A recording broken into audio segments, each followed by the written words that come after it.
একটা গ্লাসের অর্ধেক খালি নাকি অর্ধেকটা পূর্ণ? নেইমারের ক্যারিয়ারটা আপনার কাছে কীরকম? সেটা নির্ভর করে কিভাবে আপনি দেখেন তাকে। একটু আঘাত পেলে মাঠে গড়াগড়ি খাওয়াটা উল্লেখযোগ্য মানুষের কাছে হেটারের দুরন্ত শিল্প। আবার সেই অভিনয়টুকু নেইমারের কাছে তার ক্যারিয়ারকে আরও একটু বাঁচানো, বড় করার অব্যর্থ শিল্প। সর্বকালের সেরাদের একজন হবার জন্য শুধু ফুটবল পায়ে দক্ষতায় যথেষ্ট নয়, সৃষ্টিকর্তা প্রদত্ত ঐশ্বরিক দৈহিক গঠনও প্রয়োজন, যাতে করে খেলা যায়। লাগাতার ক্লান্তিহীন ভরপুর স্কিল থাকলেও কখনোই ছিল না সেরকম গড গিফটেড ফিজিক্যাল স্ট্রাকচার। কাজেই মাত্র ৩১ বছর বয়সে ফুটবল ক্যারিয়ারে অন্তিম মুহূর্তের ভাবনা।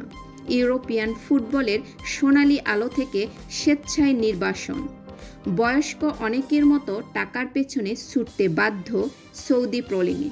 ২০২৩ নেইমার যে প্রায়শ চোটের সাথে অভিনয়ের সংযোগ ঘটান, সেটার অকাঠ্য সত্যতা পাওয়া যায় আল হেলাল চ্যাপ্টারেও।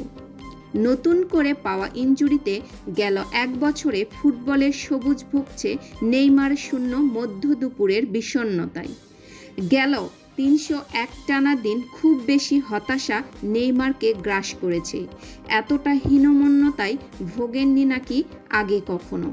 নতুন দেওয়া এক ইন্টারভিউতে বলেছেন, ইনজুরিতে পড়ার পর অনেকগুলো দিন গেছে আমার খুবই কঠিন। এমনও অনেক দিন আছে যখন মনে হয়েছে ফুটবল খেলাটাকে আমি ছেড়ে দিই। এত কঠিন অবস্থার মধ্যে এগিয়ে যাওয়া সত্যিই অসম্ভব। তবে আমার কাছে ছিলেন একজন যোদ্ধা, যিনি আমি যা চেয়েছি তা না পাওয়া পর্যন্ত থামতে দিল না। তিনি আমার সৃষ্টিকর্তা। খোদাই আমার শক্তি, আমার সুরক্ষিত দূত। আমরা আগামী দিনেও লড়াই করব একসাথে। সব ঠিকঠাক থাকলে আসছে সেপ্টেম্বরে আবার প্রাণের প্রিয় ফুটবলে পায়ে নিয়ে শুরু করতে পারেন কারিকুরি।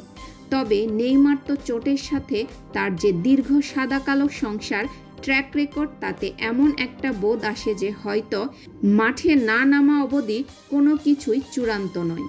তবে এত সমস্যা নিয়ে এত দূর যে আসবে, এটা তো উপরওয়ালার সেরা আশীর্বাদ। খুব কম ফুটবলারই আছে যারা এতটা চোটের সমস্যা নিয়ে, তাও আবার মেসি রোনালদোর সময়ে, একটা ফুটবল প্রজন্মের সামনে সব হারিয়ে দাঁড়িয়ে থাকার মতো টিকে থাকতে পেরেছেন। এতখানি গাঢ়, এতটা স্মরণীয়।